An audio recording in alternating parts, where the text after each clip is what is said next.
Hello everyone. Hi, this is Mitali. Welcome back to evidyarthi.in. Now we are moving towards a very interesting question. थोड़ा सा बड़ा है, अलग अलग steps है इसके, but I'm sure आपको समझने में बहुत मजा आएगा. So we are moving towards question number 15 again on page number 159. So let's see क्या है question में.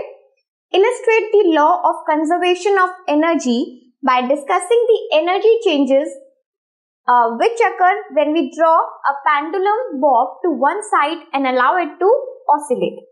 Why does the bob eventually come to rest? पहला question. What happens to its energy eventually? Second part. And then is it a violation of the law of conservation of energy? So यहाँ पर हमें 3 parts में अपना answer करना है, but सबसे पहले क्वेश्चन क्या है वो समझते हैं. So we have a pendulum bob. हमारे पास कोई भी पेंडुलम बॉब को उन्होंने इमेजिन करने को बोला है, प्लस उसमें हमें चेंजेस बताने हैं कि किस तरीके से एक बॉब के हिलने से, अगर हम यहाँ पर चलो कुछ ऐसा मान के चलते हैं कि ये मेरा पेंडुलम बॉब है, ठीक है.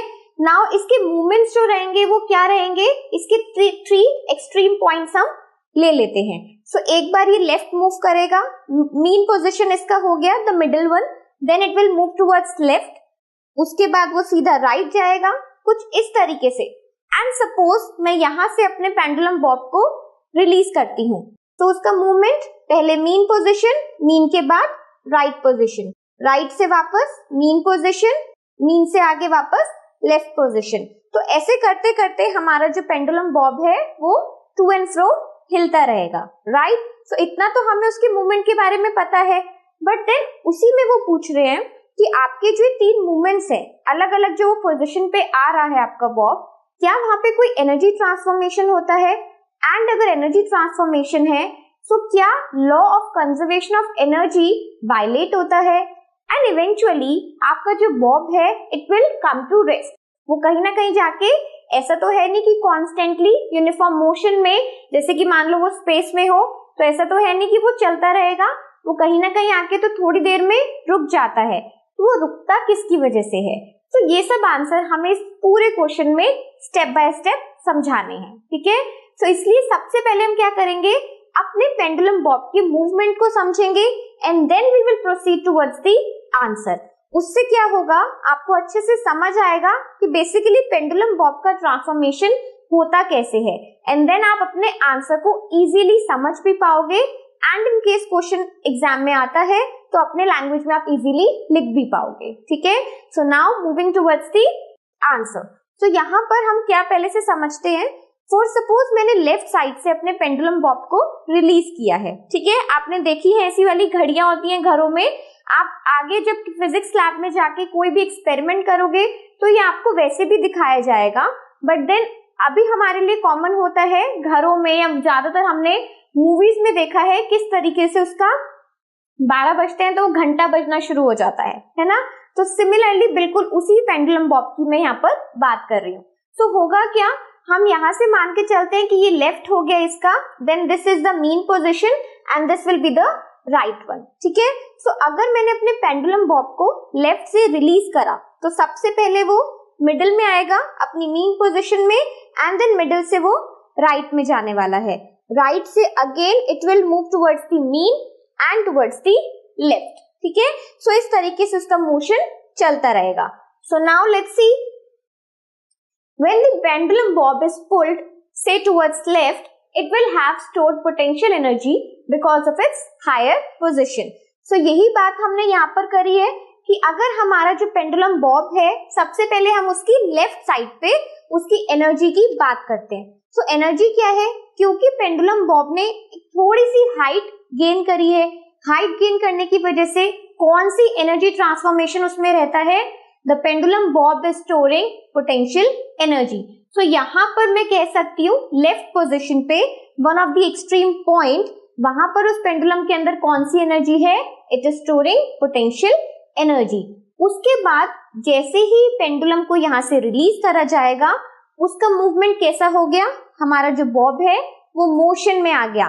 दैट मीन्स कि पेंडुलम बॉब के अंदर कौन सी एनर्जी आ गई है, it is converting into kinetic energy. So mean position तक आने तक it will have kinetic energy. So एक बार देखते हैं आंसर में। When the bob is released, it will start moving towards right. Left से कहाँ जाएगा?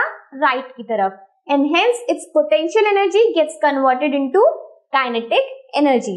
तो हमने यही सीखा है कि जब हमारा पेंडुलम बॉब एक हाइट पे है, it will have potential energy, और जैसे ही उसे रिलीज करा जाएगा वो इवेंचुअली राइट पोजिशन में जाएगा and its energy will get converted into kinetic energy. ठीक है, तो यहाँ तक आपको समझ आया किस तरीके से उसके एक एक मूवमेंट को हम यहाँ पर कंसीडर करेंगे।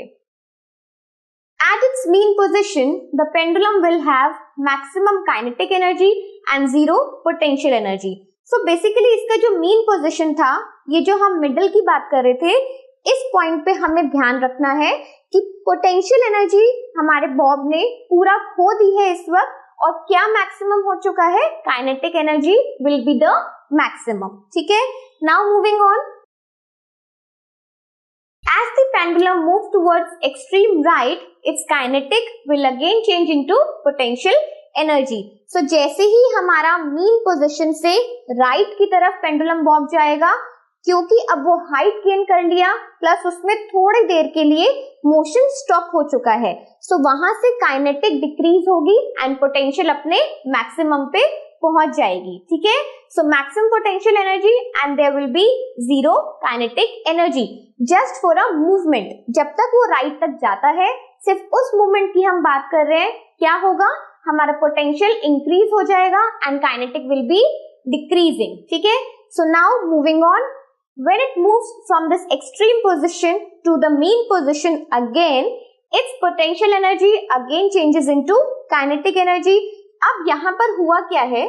जब so let's see here, यहाँ पर हमारा बॉब पहुंच गया था, अब again it is moving towards the mean position.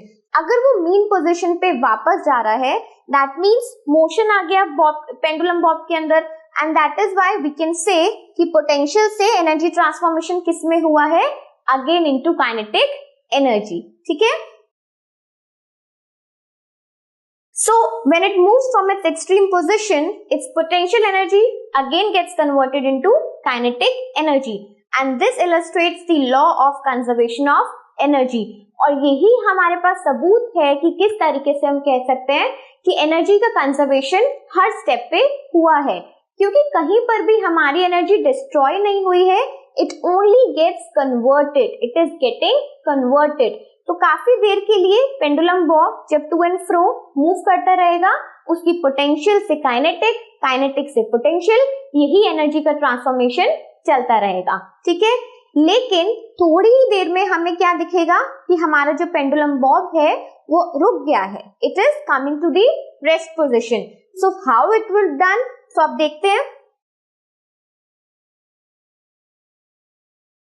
So eventually the bob comes to rest. अब थोड़ी देर में हमने क्या देखा है कि हमारा जो पेंडुलम बॉब है वो रेस्ट में आ गया, because during each oscillation a part of the energy possessed by it get transferred to air and it also overcome the friction at the point of suspension. तो बेसिकली यहाँ पर rest में आने के लिए हमारे पास दो रीजंस हैं। सबसे पहले धीरे धीरे एनर्जी क्या होती है? एयर में डिसिपेट होती है, यानी कि एनवायरमेंट में थोड़ी बहुत एनर्जी अपने आप जाने लगेगी। हमारी एयर कह सकते हो या एनवायरमेंट कह सकते हो, वो थोड़ी बहुत हमारी पेंडुलम बॉब की एनर्जी को कंज्यूम करेगा, प्लस उसको फ्रिक्शन को भी ओवरकम करना है, क्योंकि किसी ना किसी सरफेस पे, ऐसा तो है ना जैसे हम चलते हैं, सो वी आर मूविंग, हमारा जो सरफेस है वो हमें क्या देता है? एक अपोजिंग फोर्स। कौन सी अपोजिंग फोर्स? फ्रिक्शनल फोर्स देता है। सिमिलरली अगर पेंडुलम बॉब भी किसी भी सरफेस पे मूव कर रहा है, तो उसका जो सरफेस है, जो मटेरियल है, वो भी उसको क्या देने वाला है? It will also give it the frictional force. तो फ्रिक्शनल फोर्स की वजह से क्या होगा कि उसकी एनर्जी धीरे धीरे करके अपोज होने वाली है, यानी कि कम होगी। ठीक है, सो thus the energy of the pendulum is dissipated in the air, और इसलिए हम कह सकते हैं कि हमारा जो पेंडुलम है उसका सारा एनर्जी डिसिपेट हुआ है and it will eventually comes to rest. ठीक है, so now the law of conservation of energy is not violated because the energy merely changes its form and it's not destroyed. तो इसलिए हमने यही बात इससे पहले भी की थी कि हमारी एनर्जी में कोई डिस्ट्रॉय नहीं हुआ है, कोई क्रिएशन नहीं हुआ है, only a transformation from one form to another. ठीक है. सो आई होप आपको ये क्वेश्चन अच्छे से समझ आया हो. थोड़ा सा डिस्कशन और थोड़ा बड़ा क्वेश्चन है. It can come in the steps. आपके एग्जाम में आ सकता है, आपको 2 या 1 स्टेप के बारे में आपसे पूछा जा सकता है, बट आपको इसका पूरा प्रोसेस पता होना चाहिए. ठीक है. So now moving on with another question. Up till then keep planning, keep watching. Bye.